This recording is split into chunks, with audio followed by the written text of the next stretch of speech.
இறைவா நீயே அனைத்தும். அன்புடன் அகத்திய மாமுனிவர் வாக்கு. ஒளிக்கதிர்கள், தெருக்கதிர்கள் இதற்கும் உள்ள வித்தியாசங்கள் என்ன? சித்தன் அருள் 1660. அன்புடன் அகத்திய மாமுனிவர், நல்லூர் கந்தசுவாமி திருக்கோயில்.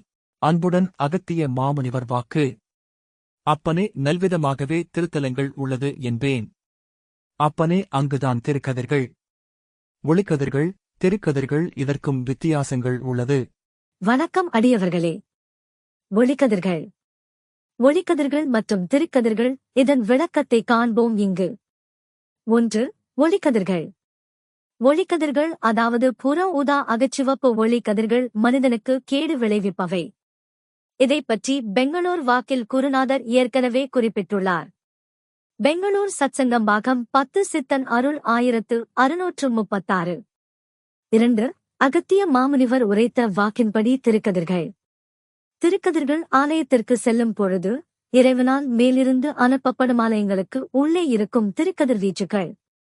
திருக்கதிர்கள் வேண்டுமென்றால் ஆலயங்களுக்கு தான் செல்ல வேண்டும்.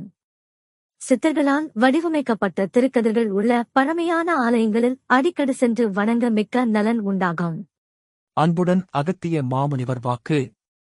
எங்கெல்லாம் பின் நல்விதமாக திருக்கதிர்கள் பின் ஒளிந்துள்ளதோ, எங்கு அவையெல்லாம் விழுகின்றதோ, யாங்கள் முன்பே அங்கு திருத்தலங்களை அமைத்தோம்.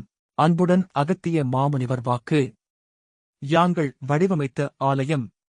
அங்கு நிச்சயம் அப்பனே வந்தால் மனிதனின் உள்ளே உள்ள சில ஒளிக்கதிர்களையும் கூட அப்பனே. தீயவை, அதாவது பின் பாவ கதிர்கள் எதை என்று கூட பின் புண்ணிய கதிர்களென்றெல்லாம் மனிதனிடத்தில் இருக்கும் அப்பா. அன்புடன் அகத்திய மாமுனிவர் வாக்கு. அவ்பாவ கதிர்கள் மனிதர்கள் எங்கெல்லாம் சென்றால் அவை மறையும் என்பதை எல்லாம் அப்பனே யாங்கள் அறிந்தோம் அப்பனே. அன்புடன் அகத்திய மாமுனிவர் வாக்கு. அதற்காகத்தான் அப்பனே திருத்தலங்கள். திருத்தலங்கள் பல பல வழிகளிலும் கூட யாங்கள் அமைத்தோம். அன்புடன் அகத்திய மாமுனிவர் வாக்கு. யாங்கள் வடிவமைத்த ஆலயம். அங்கெல்லாம் அப்பனே சென்றால் அப்பனே பின் நிச்சயம் அழியும் அப்பா பாவம்.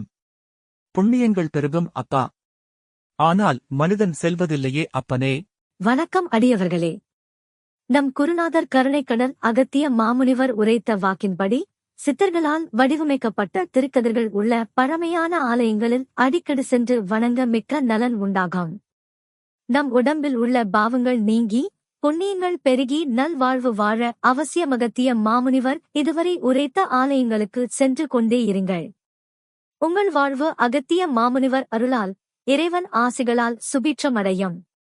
ஓம் அன்னை ஸ்ரீ லோபாமுத்ரா உடனுரை தந்தை அகத்திய மாமுனிவர் திருவடிகளில் சமர்ப்பணம். சர்வம் சிவார்ப்பணம்.